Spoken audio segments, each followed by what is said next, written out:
제가 어렸을 때 서울 주변에 있는 자하문 그 성 있는 그쪽에서 놀고, 또 그 내수동 뒤쪽에 인왕산 쪽에 있는 그 조그만 또 성이 있었는데 허물어진 성에 가서 놀았던 그런 기억이 납니다.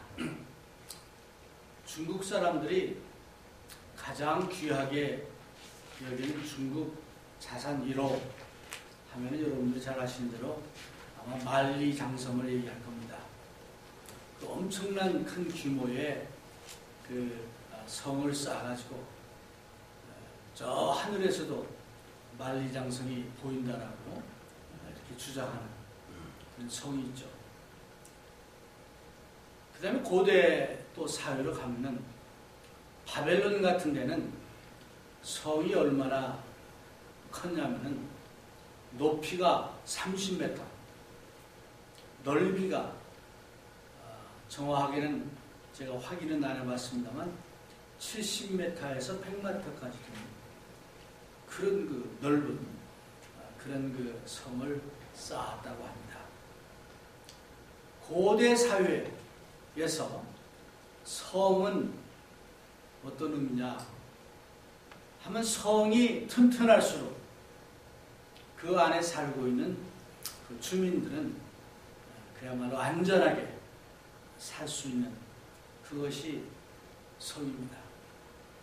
성이 무너졌다 하는 얘기는 그 안에 살고 있는 사람들 안전이 이제 보장이 안 되고 외적의 침략을 받고 이제 정말 여러 가지 어려움을 당하는 그런 모습이 이제 성을 파괴당한 그 주민들이 당하는 모습입니다. 어쩌면 오늘 살고 있는 우리에게는 성이 없습니다. 우리가 살고 있는 프리홀드도 성이 없고 큰 뉴욕도 없고 서울도 성이라는 것이 없습니다. 그러나 무형의 성들은 있습니다. 개인으로 볼 때도 나를 애워싸고 있는, 나를 보호하고 있는 어떤 그런 성이 있는 사람들하고 허허벌판에 홀로 있는 사람하고는 그 삶의 모양이 극단적으로 차이가 납니다. 오늘 본문에 나오는 느헤미야와 또 이스라엘 사람들의 모습을 통해서 어쩌면 여러분과 제가 우리를 둘러싸고 있는 안전한 성을 갖고 있느냐. 만약 그 성이 허물어졌다면 다시 그 성을 건축하는 운동을 해야 되지 않겠나. 그런 생각을 해서 이 말씀을 생각해 봤습니다. 우리가 잘 아는 대로 느헤미야는 이스라엘 사람들이 포로로 잡혀가가지고 포로 생활을 할 때 그 당시의 이야기입니다. 성경학자들은 예레미야가 예언한 대로 70년 포로 생활 중에서 한 반쯤 지났을 때 아마 그쯤 그 시대의 이야기라고 합니다. 우리가 잘 아는 대로 에스더도 포로로 잡혀가서 그 나라의 왕비가 됐는데 그 에스더서에 나오는 왕은 아하수에로 왕이라고 그랬는데 페르시아 그 왕하고 여기 나오는 아닥사스다 왕하고 어떤 사람은 동일 인물이라고까지 얘기를 합니다. 어떻든 에스더 또 느헤미야, 에스라 그 같은 동시대의 사람들인 것만은 틀림이 없습니다. 그래서 느헤미야가 페르시아 왕 아닥사스다 왕이라는 사람 밑에서 이제 이 사람이 이제 고위 공직자로 있었던 그런 시대입니다.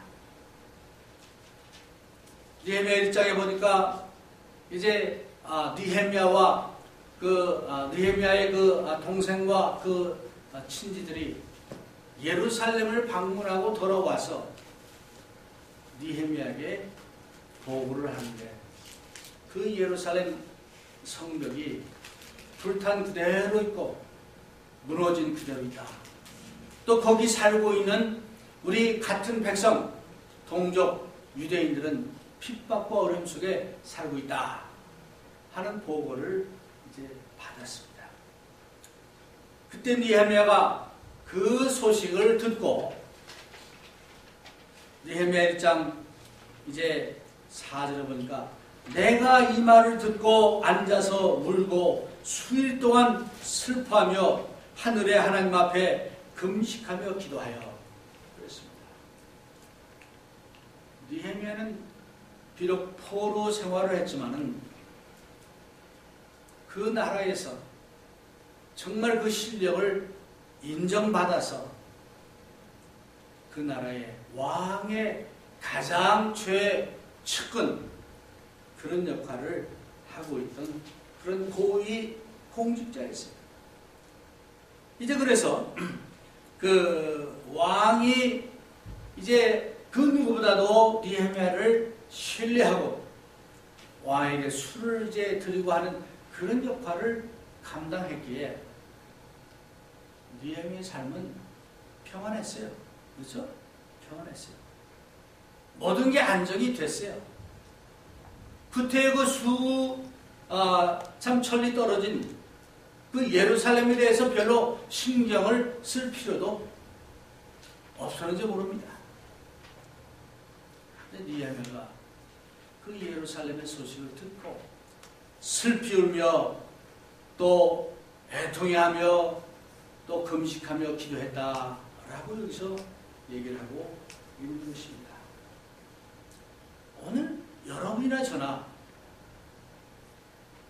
이제 이 센스가 무뎌져서 점점 이제 무감각한 그런 상태로 가지는 않는지 그런 생각을 하고 있습니다. 며칠 전에 그 오레곤주에서 어떤 젊은 청년이 무고한 자기 동료 학생들을 9명이나 쏘아 죽이고 9명이 이제 부상을 당했습니다. 그때 오바마 대통령이 하는 말이 지금 우리 미국 사회에서 이런 매스 여러 명을 무고하게 죽이는 이런 것이 너무 자주 나오니까 무감각해지는 것이 아니냐 그런 지적을 했습니다. 좀 여러분이나 저나 그거 보고 또 그렇네 아마 그러고 넘어갈지 모릅니다. 우리 주변에 돌아가는 여러 가지 상황을 볼 때 아무 감각 없이 아무렇지도 않게 그냥 당연한 것으로 생각하고 넘어갈 때 많이 있습니다.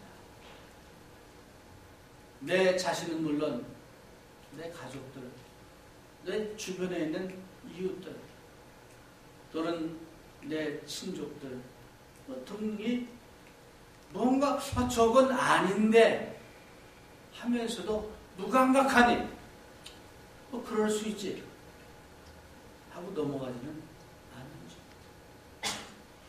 느헤미야에게 아무도 당신 예루살렘 성이 이제 파괴됐고 또 그 성문이 불탔고 뭐 이렇게 어렵게 살고 있으니까 정신 차리고 그 예루살렘을 위해서 유대인을 위해서 기도하고 금식하고 애통하라 아무도 그러지 않았어요. 그러나 느헤미야는 그의 신앙 양심 그의 양심적으로 어떻게 이럴 수가 있을까? 안타까워하고 애통해 했습니다. 여러분과 저도 좀 무감각한 그런 사람들이 아니고 나나 내 주변에 있는 사람들이 영적으로 잘못되어 갈 때 또 그들의 삶의 모습이나 또 그들의 어떤 행동이나 이것이 잘못되어지고 하는 어떤 그런 소식을 들었을 때 첫 번째로 우리는 관심을 갖고 같이 애통하는 마음을 가져야 된다. 수천리 떨어진 예루살렘의 소식 나하고 무슨 상관이야? None of my business 라는 자세를 갖는다면 자신은 물론 하나님 앞에서 인정받지 못한다는 겁니다.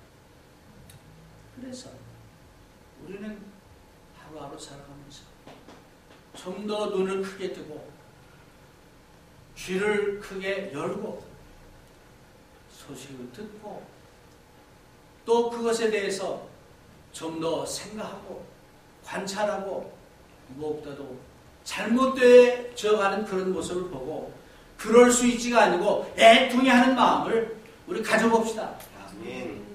느헤미야가 먼저 그런 마음을 가진 거예요. 그래서 수천리 떨어진 그 예루살렘은 상징적으로 어느 곳입니까? 하나님이 계신 곳, 또 유대 백성들이 그곳에 가서 하나님께 예배드리는 그런 곳, 모든 유대인들의 중심인 그곳, 그들의 삶의 센터이지 않습니까? 마찬가지로 오늘 우리가 살아가면서 특별히 믿는 사람으로서 영적으로 나나 내 주변이 잘못되어 갈 때, 영성을 잃어버릴 때, 감각을 잃어버릴 때 그것에 대해서 애통해하며 정말 안타까워하며 마음을 아파하는 마음을 가져야 한다. 오늘날 많은 사람들이 너무나 무감각하게 살 때가 많이 있습니다. 저는 엊그제 있던 오레곤 그 사건에서도 그 청년이 그렇게까지 되기까지는 과정이 있을 거 아니에요. 총을 14적이나 구하고 또 뭐 여러 가지 이거 하는 것을 그 엄마가 전혀 몰랐을까요? 아니 그 친구가 전혀 몰랐을까요? 흔히 이런 일이 있은 다음에 그 친구들 얘기를 들어보면은 걔가 그 전에 뭐 이런 얘기를 했고 뭐 이런 모습을 보였고 그런 설마 뭐 이렇게 얘기합니다. 왜 그렇습니까? 관심을 많이 보이지 않고 너무 감각하게 지냈기 때문에 그런 것입니다. 더더군다나 그런 문제를 같이 애통해하고 또 마음을 아파하고 느헤미야는 이제 그 일을 자기 일로 알고 이제 눈물을 흘리고 이제 애통해하는 것을 본 것입니다. 문제를 듣거나 보았을 때 여러분의 태도는 어떻습니까? 내일 아닌데 하고 외면합니까? 아유 뭐 괜찮겠지 하고 넘어갑니다. 부부간이나 부모 자식 간에도 뭔가 그 사인이 보이면은 그냥 넘어가면 안 되죠. 네. 그래서 이 느헤미야는 그런 소식을 듣고 너무나 마음에 그 충격을 받고 애통하며 슬퍼하며 이것을 기도한 거죠. 자, 두 번째로 보니까 느헤미야의 반응은 그 소식을 듣자마자 애통해하고 눈물을 흘며 한 것이 기도한 것입니다. 그렇죠? 오늘 주보에 광고를 냈습니다만 우리 52일의 도전 해보자라고 냈습니다. 여러분 한번 우리도 나나 우리 가정이나 또 우리 교회에 무너진 성벽이 어떤 것인지 한번 곰곰이 생각해 보시기를 바랍니다.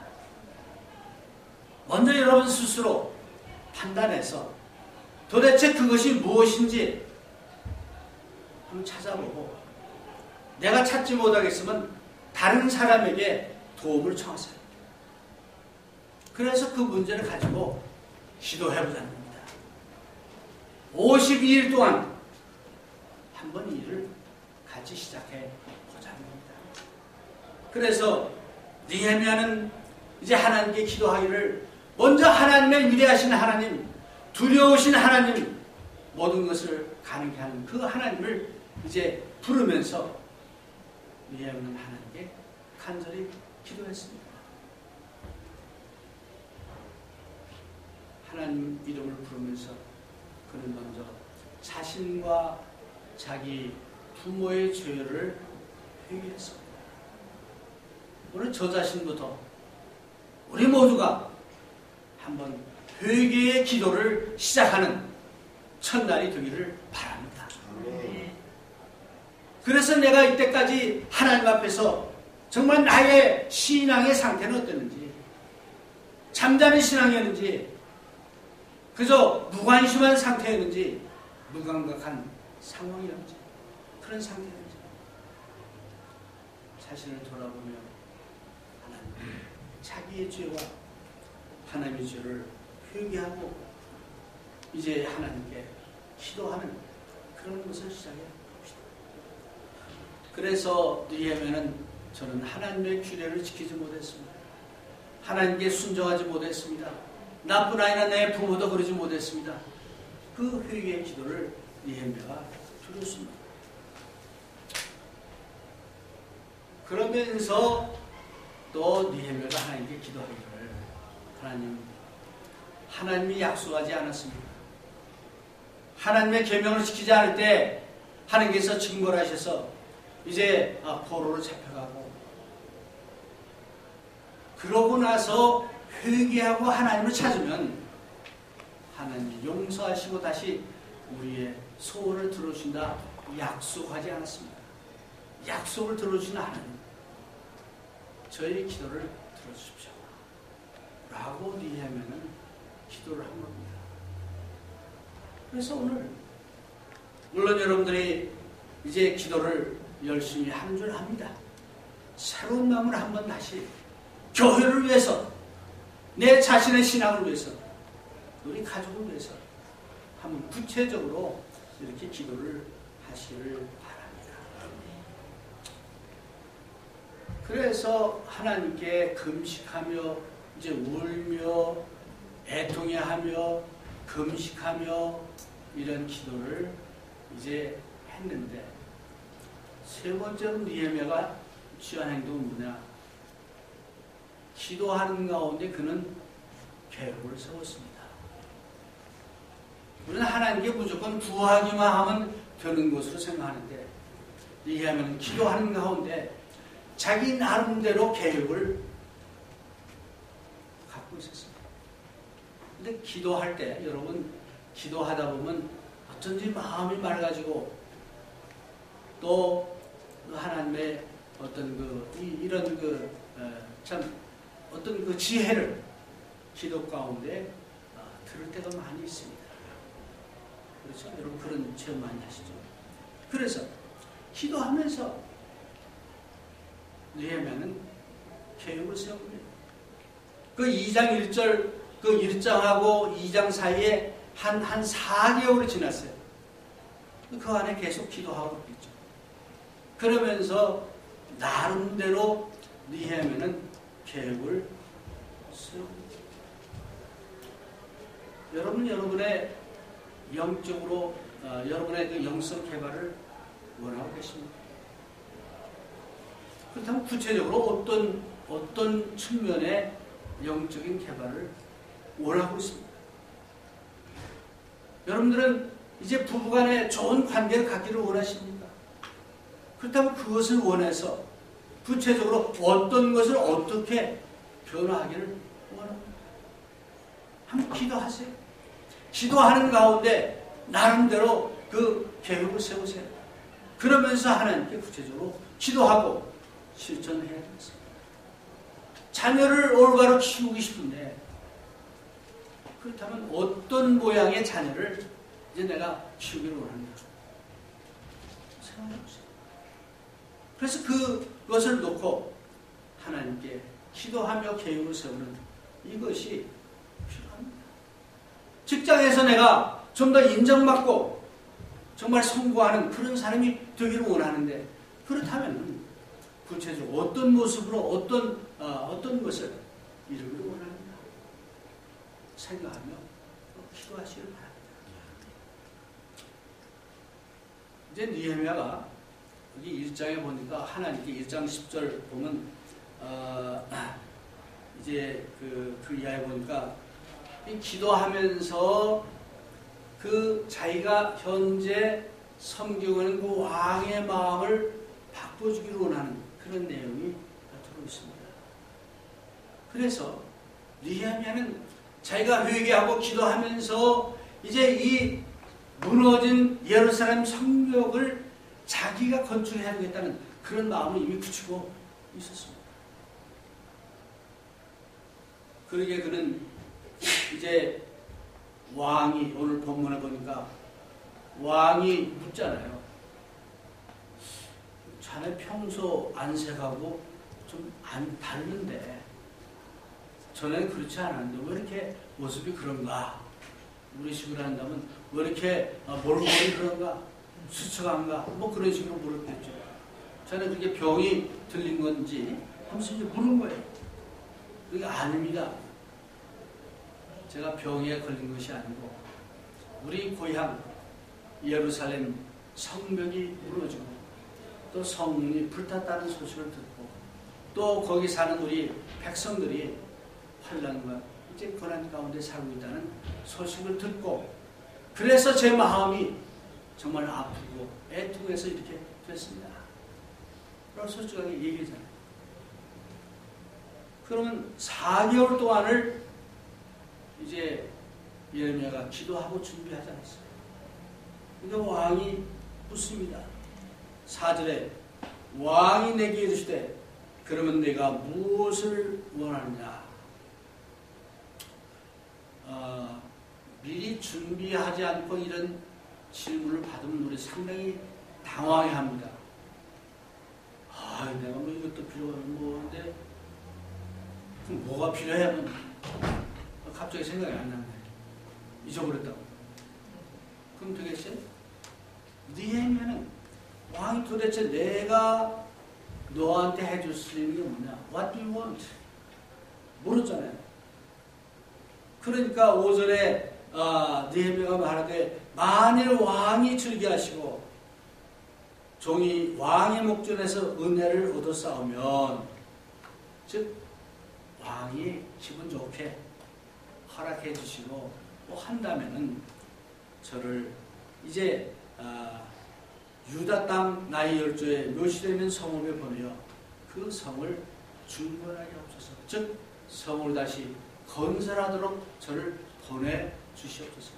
나를 보내주옵소서. 라고 여기서 자기의 그 기도했던 그 제목을 왕에게 얘기합니다. 우리가 하나님께 기도하는 것도 그래요.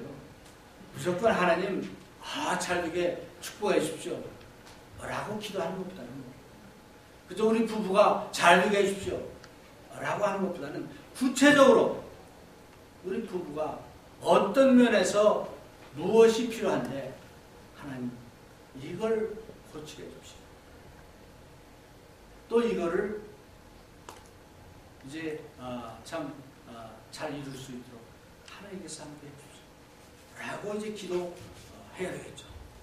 그래서 이제 느헤미야가 보면은 왕에게 보내달라고 얘기하고, 그 뒤로 보니까 계속 그 구체적인 그 하나님께 아니라 왕에게 얘기하기를, 왕이 그럼 얼마나 걸리겠냐?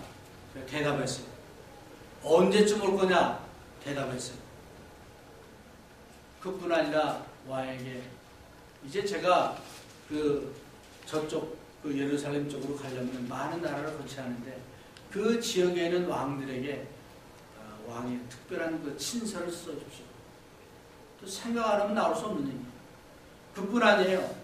또 그 당시 산림청을 맡고 있는 책임자, 그에게 편지를 써가지고 제가 제 집을 짓는데, 성문을 이제 짓는데, 성벽을 건축하는데 필요한 그 자재를 아마 이만큼 뭐 나름대로 얘기했겠죠. 달라고 왕에게 부탁을 했죠. 오늘 우리도 한번 그런 느헤미야의 자세처럼 우리 교회가 부흥하고 발전하기 위해서는 구체적으로 이러이러한 것을 하나님 이루십시오. 기도합시다. 그래서 52일 동안 정말 하나님께서 우리의 기도를 들어응답해서 개인은 물론 가정이 변하고 교회가 변하는 그런 역사가 이루어질 수 있기를 바랍니다. 아멘. 자, 그래서 계획을 세우는데 네 번째 자세는 뭐냐? 하나님의 섭리를 우리 믿어야 되겠습니다. 계획은 인간이 세우지만은 그것을 이루는 사람은 하나님이신 것을 우리 굳게 믿으시길 바랍니다. 아멘. 모든 좋은 것은 위에서 허락하시고 보내주신다 성경은 말씀하고 있습니다. 아무리 내가 노력하고 애를 쓴다 할지라도 하나님이 허락해 주시면 됩니다. 그래서 전능의 하나님께서 우리의 그것을 들어주심을 정말 믿는다면 거기서부터 우리가 일을 시작할 수 있는 것입니다. 이제 왕이 정말 얼마나 높은 존재입니다. 왕 밑에서 그저 술 시중드는 그 책임 맡은 사람의 역할이 그 위치가 높긴 높지만은 왕 말 한마디면 그냥 날아갈 수 있는 자리예요. 그러면 그런 자리에 있는 느헤미야가 마음은 지금 예루살렘 수철이 거기 가 있습니다. 그 예루살렘 그 성벽을 건축하고 또 다시 일으키는 일을 자기가 할 수 있는 가능성은 내가 보기에 이만큼도 없습니다. 그러나 하나님은 우리가 있는 그 상황 가운데서 내가 처한 환경 속에서 하나님께서 역사에서 그 일을 이루어 주십니다. 느헤미야가 그런 정말 가능성 없는 그런 상태에서 하나님께 애통하며 이제 회개하며 기도했을 때 하나님이 생각지 못한 방법으로 느헤미야를 통해서 예루살렘 성벽을 건축했습니다. 흔히 우리는 시작도 하기 전에 안 된다 얘기합니다.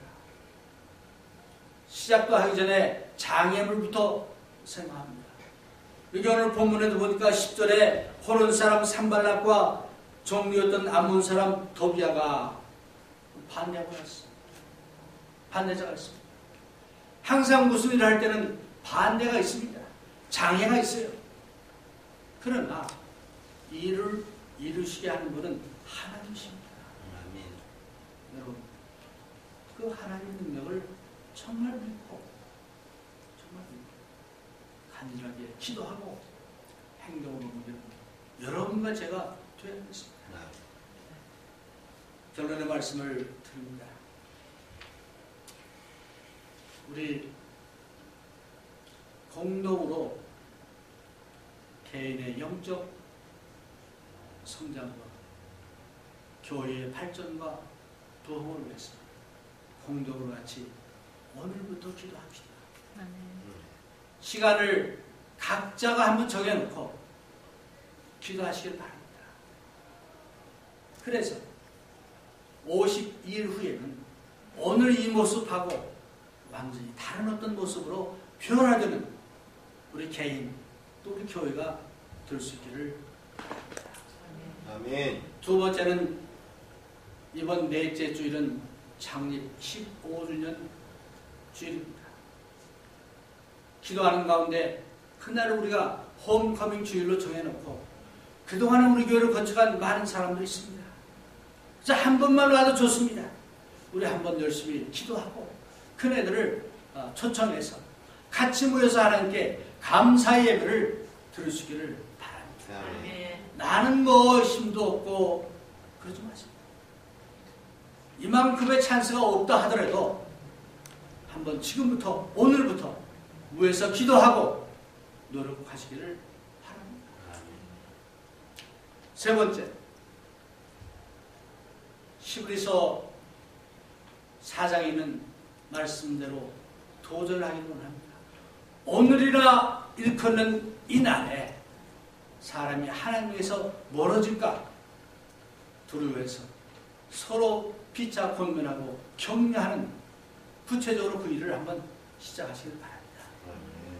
그래서 성도끼리, 우선 성도들끼리 한번 구체적으로 매일 한 번씩 적어도 카톡으로 보내도 좋고 전화를 해도 좋고 한 번씩 서로 격려하고, 오늘 내가 말씀 가운데 또 큐티 가운데 말씀을 읽는 가운데 느끼는 것을 얘기하고 또 자기의 삶을 나누는 그런 쉐어링을 한번 실천해 보시길 바랍니다. 나는 피곤하고 바쁘고 핑계대지 말고 한번 해. 그래서 내가 하는 그것을 통해서 하나님께 영광을 돌리고 우리 교회가 변화되고 여러분들의 심령이 부흥하는 그런 한 달이 될 수 있기를 바랍니다. 아멘. 52일이 지나면은 땡스기빙 데이가 됩니다. 그래서 우리 땡스기빙 데이 그때 그 주일에 정말 하나님께 감사하며 또 하나님께 정말 우리가 같은 마음으로 예배드리고 감사의 찬양과 예배를 드리는 그런 날이 올 수 있기를 바랍니다. 아멘.